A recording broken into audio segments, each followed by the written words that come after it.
आज सर्वप्रथम छत्रपती शिवाजी महाराज की जय, छत्रपती संभाजी महाराज की जय. उद्या आहे 19 फेब्रुवारी. छत्रपती शिवाजी महाराजांचा जन्मदिवस आहे. जेव्हा जिजामाता गरोदर होत्या ना, तर त्यांना डोहाळे कशाचे लागायचे माहिती आहे का? गडकिल्ले जिंकणे, तलवारबाजी करणे, असे आपले महाराज होते. तर मी तुम्हाला थंबनेलमध्ये ॲड करूनच दिलेलं आहे की आपण जे स्टुडंट्स आहोत त्यांनी महाराजांकडून काय प्रेरणा घेतली पाहिजे, महाराजांकडून कसे गोष्टी शिकले पाहिजे, जसे की गनिमी कावा किंवा काही अश्वांचे मी इथे उदाहरण दिलेले आहेत, ते मी सांगणार आहे सर्वजण. अगोदर आपण महाराजांना नतमस्तक करू, महाराजांना नमस्कार करूया आणि पुढे चालूया. पहिला आहे पॉईंट 100 मनसिसे. आता हे 100 मनसिसे काय आहे नेमकं? तर आपले महाराज जे होते ते आरमाराचे जनक म्हणून ओळखले जातात. फादर ऑफ इंडियन नेव्ही, हे तर माहीतच असेल तुम्हाला. त्यांनी काय केलं, सिंधुदुर्ग आणि विजयदुर्ग सारखे जलदुर्ग बांधले. जलदुर्ग म्हणजे काय? हे ओशियन साईड, सी साईड बांधले जाणारे जे किल्ले आहेत ते जलदुर्ग आहेत. आणि लाटांच्या तडाख्याने ना हे तुटू नये म्हणून यामध्ये 100 मनसिसे ॲड केलेले आहेत. आता सपोज इथे जर त्यांनी लोखंड ॲड केलं असतं तर खाऱ्या पाण्यामुळे काय व्हायचं, लोखंड गंजलं जायचं, म्हणजे हे त्यांना माहीत होतं. तर त्यांनी शिसे ॲड केले. शिसे काय असतं, एकदम चिटकून राहतं, असं लाईफ टाईम चिटकून जातं ते शिसे. त्यामुळे त्यांनी 100 मनसिसे ॲड केले. एक शिसे म्हणजे 40 kgचे असायचे आणि 100 मनसिसे किती, 4000 kgचे होते ते. ठीक आहे. तर अशी त्यांची दूरदृष्टी होती.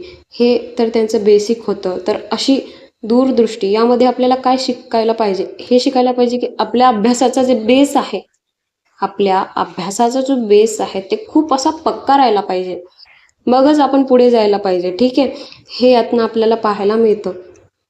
दुसरी गोष्ट, गनिमी कावावरती जाऊया आता आपण. हे पहा किती सुंदर निसर्ग आहे. मी शेवटी माझा अनुभव पण सांगितलेला आहे. हे पहा, वा. हां, तर गनिमी कावा. गनिमी कावा, तुम्हाला हिरकणी माहिती आहे का? हिरकणी मूवी पाहिलीच असेल. त्यांचं असं मानणं होतं की शत्रूला अनुकूल नसलेली जागा आपण निवडली पाहिजे. शत्रू इथून चढणं खूप त्याला अवघड गेलं पाहिजे, असं त्यांनी उंच उंच गड किल्ले केलेले आहेत. परत त्यांचं तुम्हाला एक गूढ रहस्य माहीत नसेल, 1280 kgचं सोनं जे होतं, हे सोनं वितळून ठेवलेलं आहे. सोनं कशासाठी त्यांनी तयार केलं होतं, तर सिंहासन तयार केलं होतं सोन्याचं, वितळून ठेवलेलं. आत्तापर्यंत कोणालाही सापडलेलं नाही. असं म्हटलं जातं की खूप असे रस्ते आहेत, खूप असे जागा आहेत जे सापडल्याच नाहीत गडावरती. काय माहीत, तिथेच त्यांनी ठेवलं असेल. काही जण म्हणतात की परकीय जे लोक होते त्यांनी ते गायब केलेलं आहे. असो, तर गनिमी कावातनं आपल्याला काय शिकायला पाहिजे, हेच की आपले जे सिक्रेट्स आहेत, अभ्यासाच्या बाबतीत सिक्रेट गोष्टी आहेत, त्या आपण कोणाला सांगायचे नाहीत. तुम्ही कुठला अभ्यास करताय, तुम्ही काय अभ्यास करताय, तुमचा अभ्यासाचा वे काय आहे, हे तुम्ही कोणालाही सांगायचं नाही. कसं काय, प्रत्येकाला तुमच्या अभ्यासाचा वे लागूच होईल असं नाही आहे. प्रत्येक व्यक्ती आपल्या आपल्या वेने आपला अभ्यास करत असतो. हां, एक आयडिया घेऊ शकतो की हां, या वेने हे चालतं. पण कोणी कोणी असं म्हणतं की हा स्वतःच काय शिकत नाही, हा असाच आहे, हा तसाच आहे, अमुक तमुक आपल्यालाच नावं ठेवायला मिळतात. त्यामुळे आपण आपलं नॉलेज बाहेर देणं सध्याच्या काळात तरी इम्पॉर्टंट नाही आहे, किंवा देऊ नका असं माझं म्हणणं आहे. तर हे आपण शिकू शकतो की गनिमी कावा, सिक्रेसी आपण ठेवली पाहिजे आपल्या लाईफमध्ये. ठीक आहे. हे खूप इम्पॉर्टंट गोष्ट आहे. दुसरं, अनपेक्षित हालचाल. अनपेक्षित हालचाल म्हणजे काय नेमकं, समोरच्याला वाटून देणे की आपण खूप घाबरलेलो आहोत, पण आपण आतून खूप स्ट्रॉंग आहोत. ठीक आहे. आपण खूप घाबरलेलो आहोत असं ते दाखवायचे त्यांच्या शत्रूंना, पण ते खूप स्ट्रॉंग होते. ओके. दुसरी, ह्यातनं तर तुम्हाला सांगायचीही गरज नाही, हे आपण नेहमी असायला पाहिजे. समोरचं म्हणत आहे तू घाबरट आहे, तू असा आहे, तू तसा आहे, तर त्यालाही तेच दाखवायचं आपण. ठीक आहे. हे पहा, संसाधनांची निवड बारकाईने करणे. आता संसाधनांची निवड, त्यांनी जे बारूद वगैरे जे काही असायचं, त्यांच्या गोळा बारूद किंवा आपले जे काही गडी होते त्यांची व्यवस्थित अशी निवड करायची. त्याचप्रमाणे आपण काय करायचे, आपले बुक्स, आपले पेन्स, आपण जे काही वाचतोय, जे काही मटेरियल आपल्याकडे अभ्यासाचं आहे, ते आपण व्यवस्थित बारकाईने टेस्ट केलं पाहिजे. जे काही क्लासेस आहेत ते आपल्याला समजत आहेत का, नाही समजत आहेत का, सगळं व्यवस्थित आपण क्लिअर राहायला पाहिजे आयुष्यामध्ये. ठीक आहे, हे त्यांच्याकडनं आपल्याला पाहायला मिळतं. अष्टपैलू अश्व, आता हे पहा तिसरा पॉईंट आलेला आहे अष्टपैलू अश्व. त्याच्याकडे 8 प्रकारचे अश्व होते, त्यातले मी 4 तुम्हाला सांगितले आहे तिथे. तर एक जो आहे तो विश्वास होता. विश्वास जो अश्व होता ना, तो एकदम संयमी अश्व होता, एकदम संयमी. आता कुठल्याही ठिकाणी जर डेंजर गोष्ट होत असेल तर तो संयम राहायचा.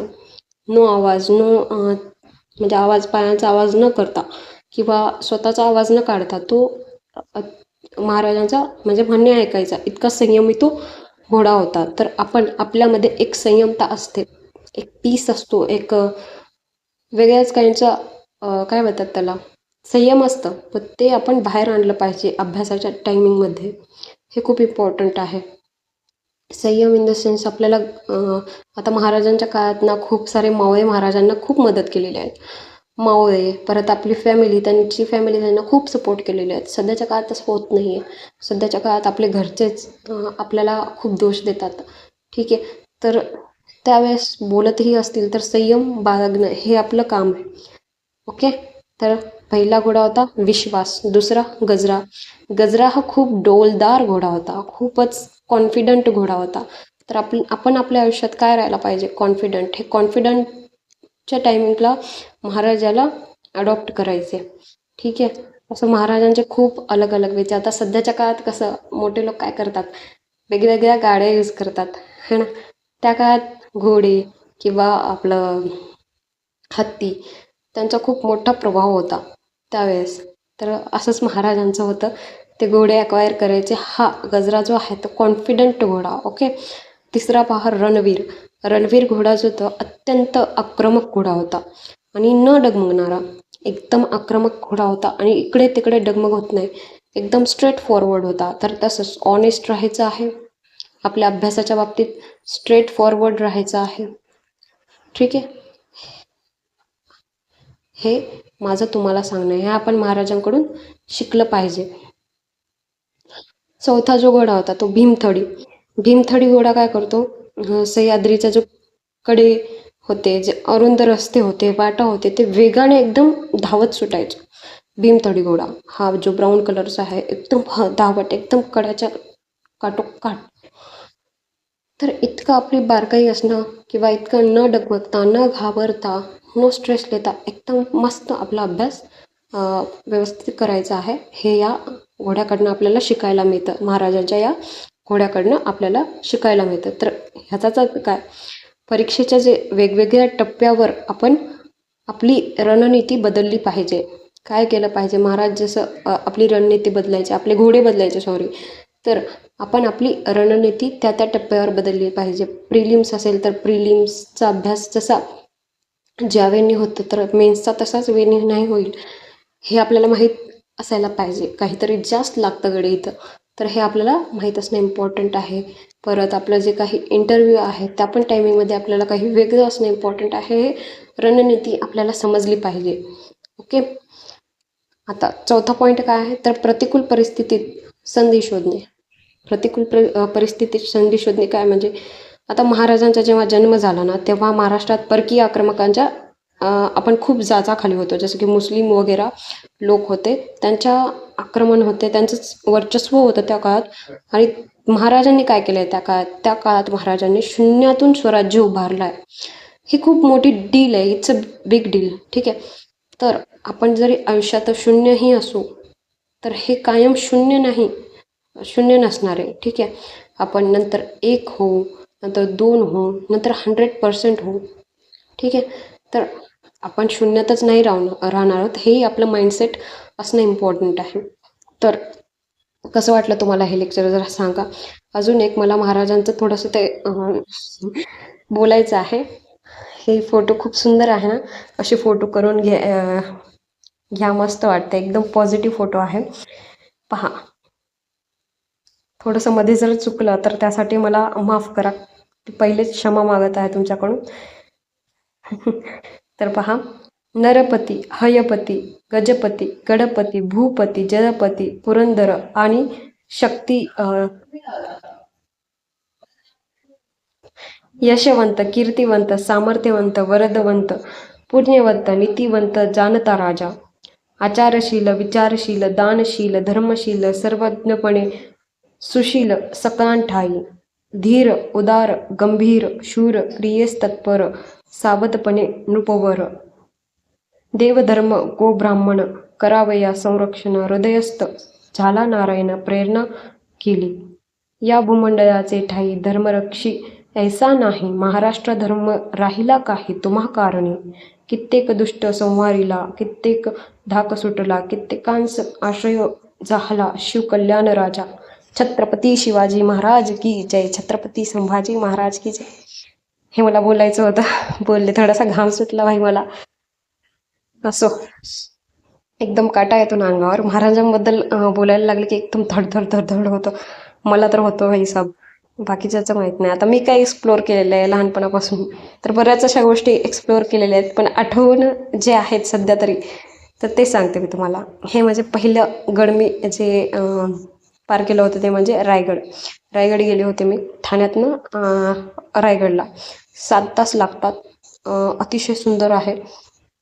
आम्ही बसने गेलो होतो आणि असं एकदम वळण आहेत तिथे, भयानक वळण आहेत. आणि वळण येऊनही म्हणजे एखाद्या काय म्हणतात वैष्णोदेवीसारखं आहे. एका काय डोंगराच्या वर हे महाराजांचा गड किल्ला होता. तर तेही गड किल्ला चढायला आपल्याला म्हणण्यापेक्षा आम्हाला 4 तास लागले होते. बसतही नाही, चालतच सुटलो होतो तरी 4 तास. असे पाय जाम झाले होते भाई साहब, असे गठ्ठे आले होते ना की बस. तेव्हा ते ट्रेली वगैरे काय असतं ना ते दोरीचा, तेव्हा सीन नव्हता.